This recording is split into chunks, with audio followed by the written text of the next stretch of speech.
Dan ternyata setelah saya kuliah, saya bertemu dengan teman-teman yang Masya Allah sangat dekat dengan agama, dan kebetulan di prodi saya, di angkatan saya pada waktu itu sangat kental agamanya begitu.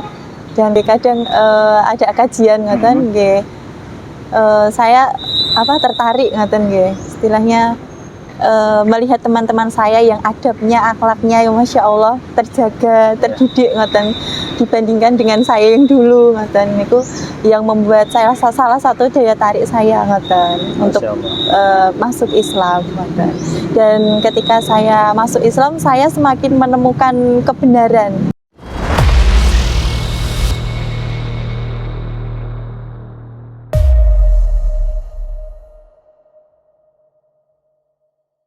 Bismillahirrahmanirrahim. Assalamualaikum warahmatullahi wabarakatuh.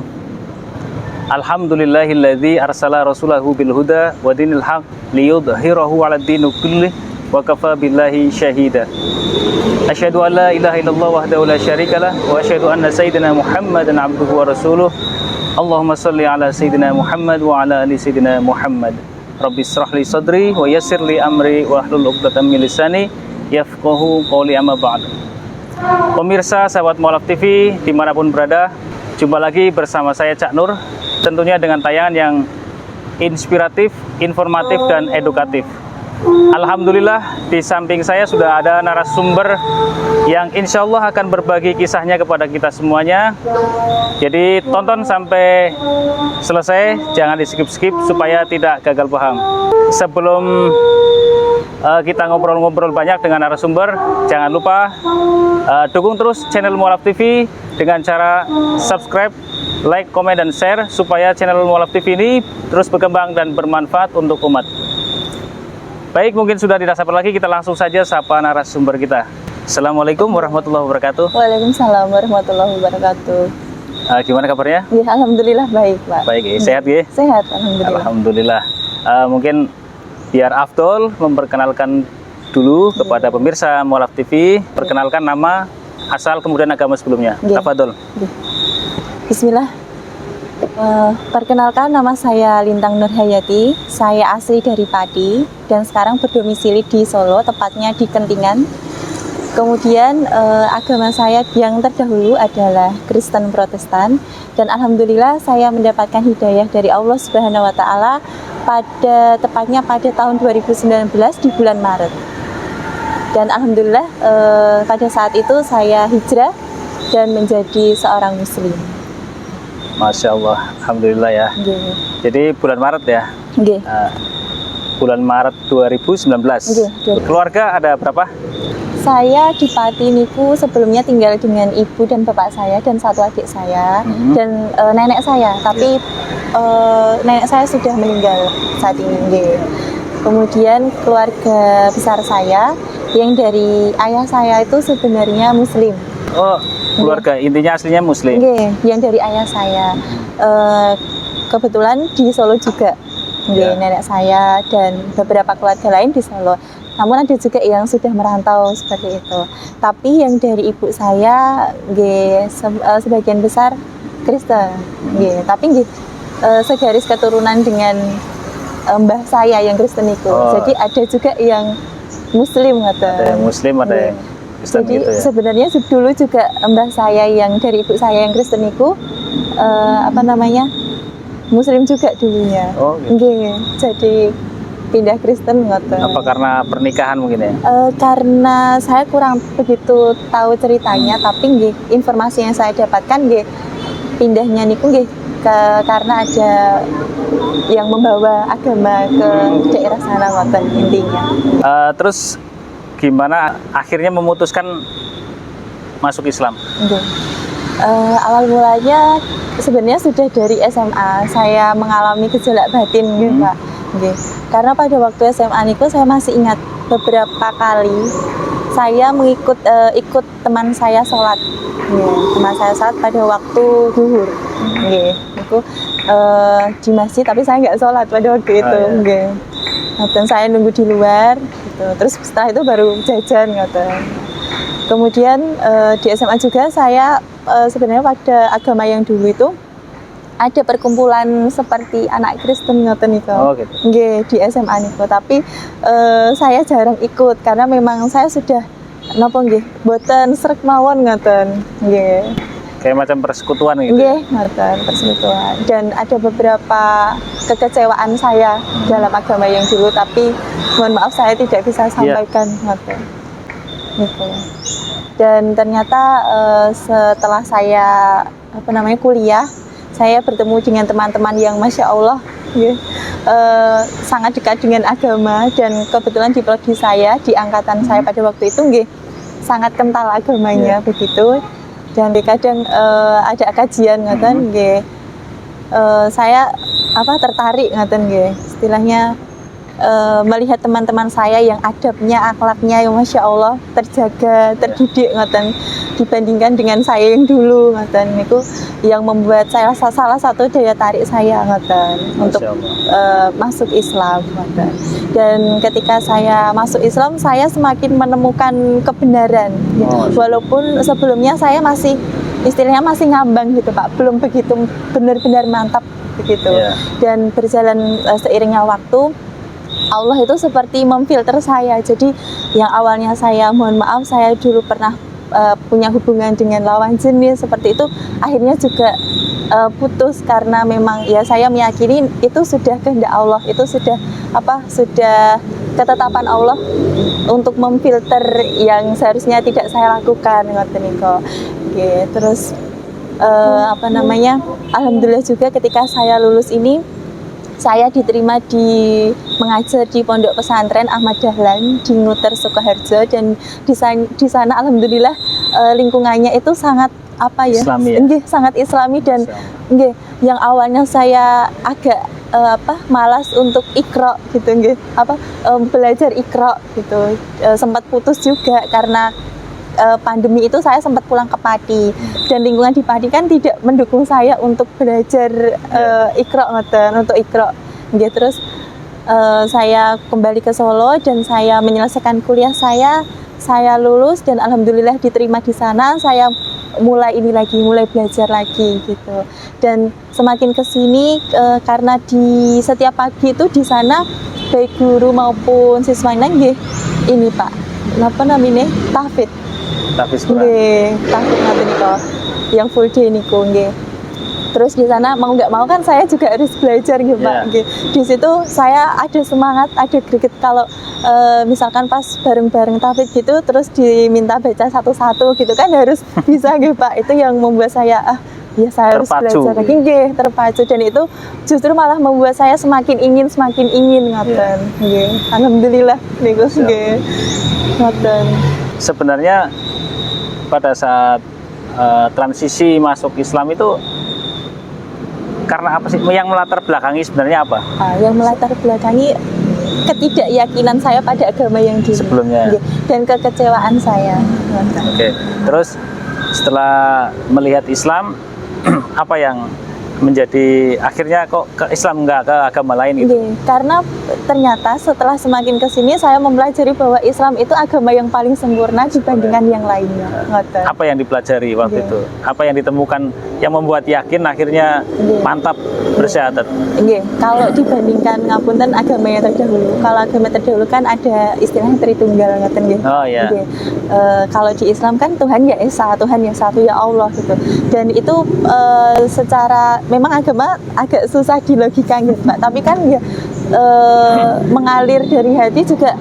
Kalau dipikir oh ya Tuhan itu ya Esa, satu, tidak punya anak seperti itu, tidak punya ibu gitu. Ngoten. Masya Allah. Terus setelah bersyahadat itu belajarnya kemana sih? Belajar agamanya. Awalnya kalau sholat dulu pertama kali saya masih ingat itu di di masjid. Setelah saya mualafnya di SMA, di Masjid SMA Al Islam Surakarta. dulu sama Ustazah Dewi juga. Oh, sama Nggih, yang Bu Dewi. membimbing Iya, saya. iya, kenal. Nggih, niku.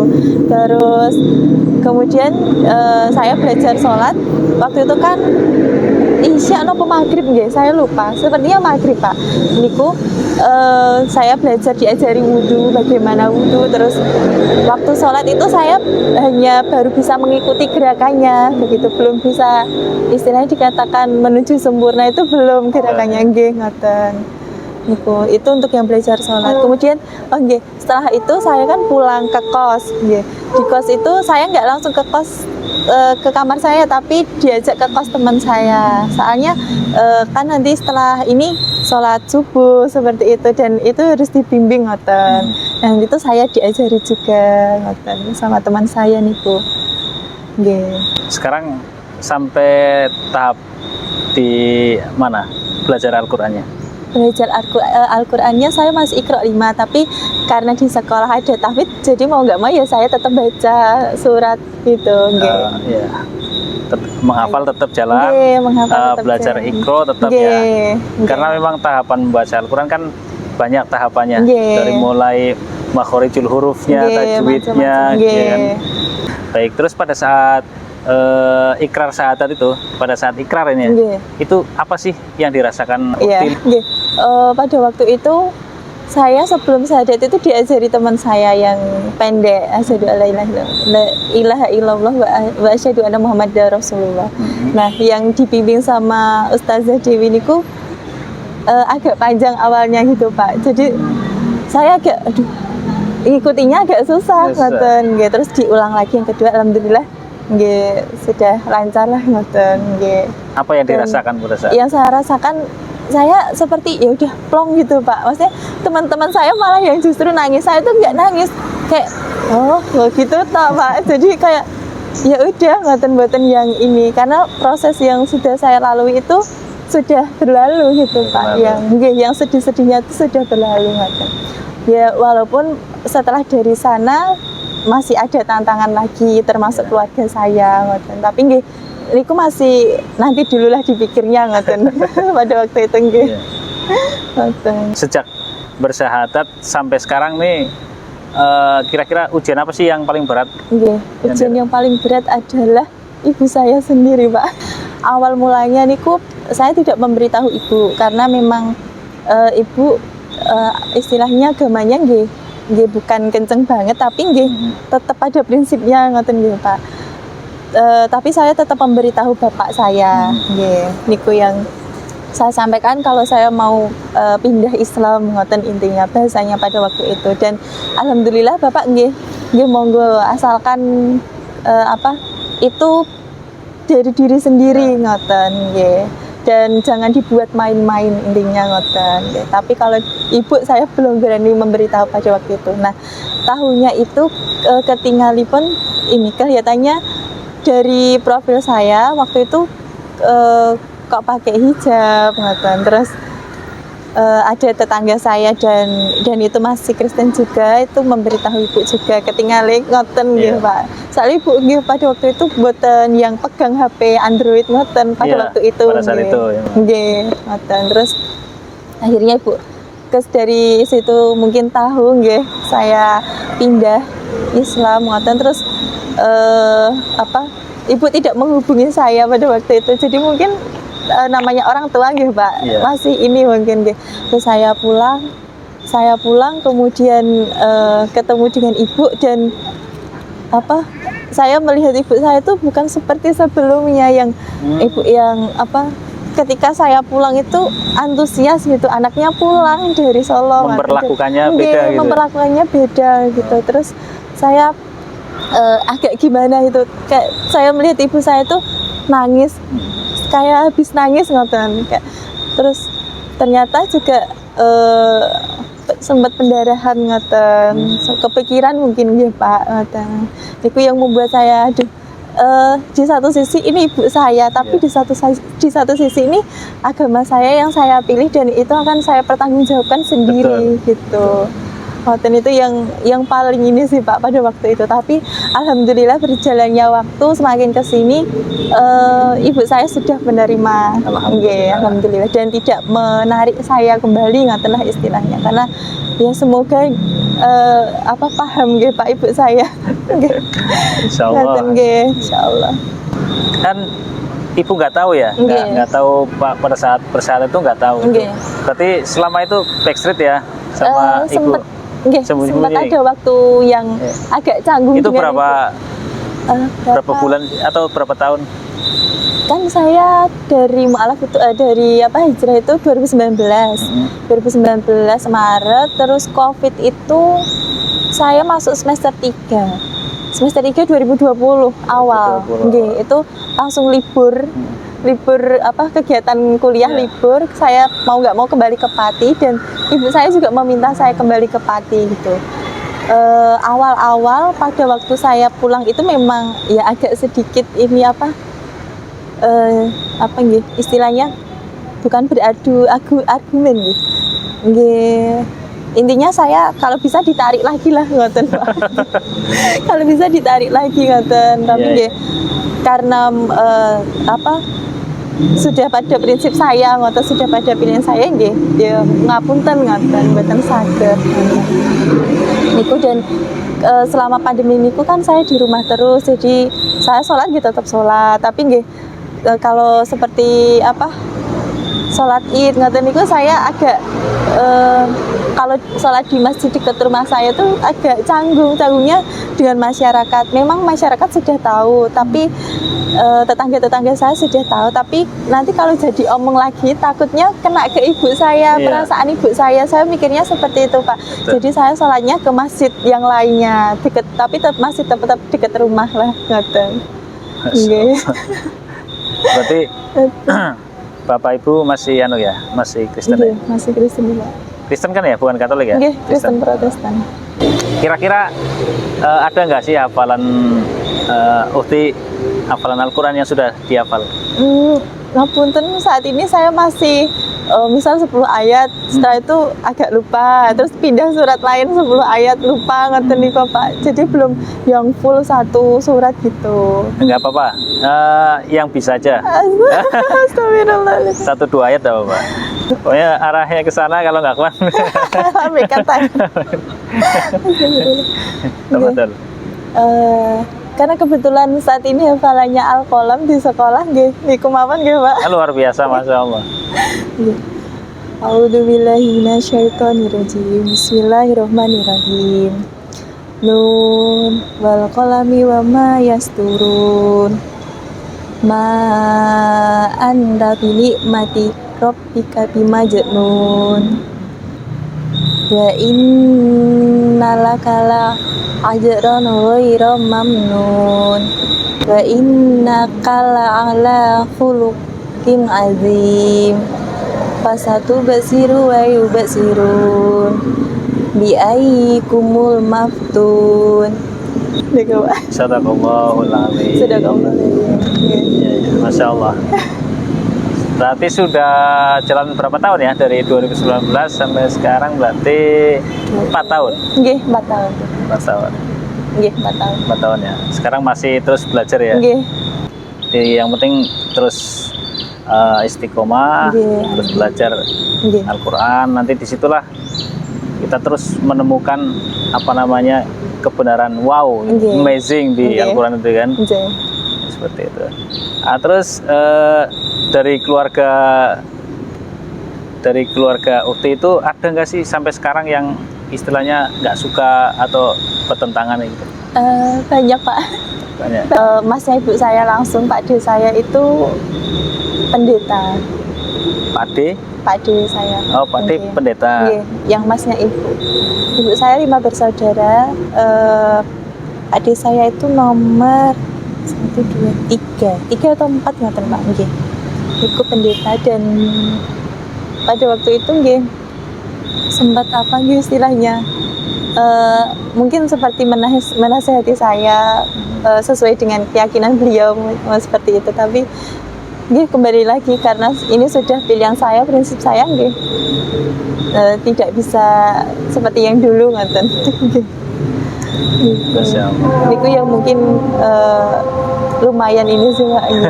Bahkan saya juga sempat didatangi sama masih sepupunya ibu saya termasuknya Pak D saya juga gitu. Niku pendeta, tapi pendeta kalau beliau gerejanya itu besar mungkin Pak, karena bagian pendetanya itu beda-beda ngoten, pendeta musik lah apalah ngoten niku.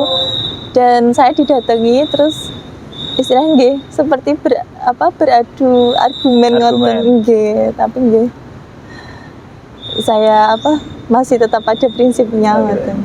Nanti kalau sudah mendalami Islam, bekalnya sudah bagus, insya Allah justru bisa menjadi wasilah. Wasilah mungkin Pak D-nya bisa mendapatkan hidayah. Masya Allah, amin. Tapi tugas kita bukan mempengaruhi atau mengajak, nggak boleh. La ikraha fiddin. Yang bisa kita kerjakan itu dakwah, menyampaikan kebenaran. Soal mereka mau masuk Islam atau enggak bukan kita, Allah yang memberi hidayah. Kira-kira ada enggak sih kesulitan untuk belajar tentang Islam selain Al-Quran, belajar Al-Quran atau yang lainnya itu ada enggak kesulitan? Ada Pak. Ada. Karena kalau di Islam itu kan banyak ini Pak. Boleh disebutkan? Boleh. Banyak istilahnya kan seperti ini golongan itu Pak. Iya. Mungkin madhab, pendapat-pendapat para ulama gitu ya. Terus banyak hadis-hadis juga. Dan itu masih belum sampai ke sana saya. Kesulitannya di situ. Iya. Itu justru disitulah nanti di Islam itu ilmu harus ditimba terus. Thalabul ilmi ilal mahdi ilal lahdi. Mencari ilmu itu dari kandungan dari ayunan sampai ke liang kubur. Ilmu di Islam itu bukan hanya Al-Quran aja. Di Al-Quran pun ada tafsirnya, ada macam-macam kan. Terus nanti ada hadis. Hadis pun nanti ada dibagi, ada do'if ya kan, ada sahih kan. Ada perawainya nanti gitu. Jadi nanti ada pendapat beberapa ulama, termasuk kita ikutnya madhab siapa, Syafi'i, terus Hanafi, Hambali itu kan nanti beda. Tetapi semua sumbernya itu dari Rasulullah.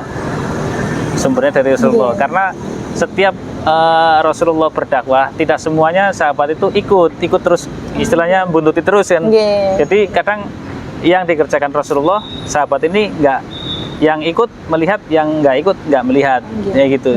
Kalau seperti kunut ya kan, kunut raweh kan, kunut kok sini kunut senanda, sebenarnya nggak masalah, mau kunut mau nggak masalah. Yang bermasalah itu yang nggak sholat ini gitu. Kalau mau kunut berarti kunut. Kalau kita biasa kunut terus imamnya nggak kunut, ya kita nggak usah ikut kunut. Jangan ngeyel sama imam kan, imam kan pemimpin. Sebenarnya kita enak kalau menjalankan dengan ilmu, nggak perlu kan kalau yang belum paham kan kontok-kontokan. Padahal kita kan harus ada dasarnya, keilmuannya. Kenapa sih saya kok cenderung nggak kunut itu kan? Seperti itu. Kok jadi ceramah saya?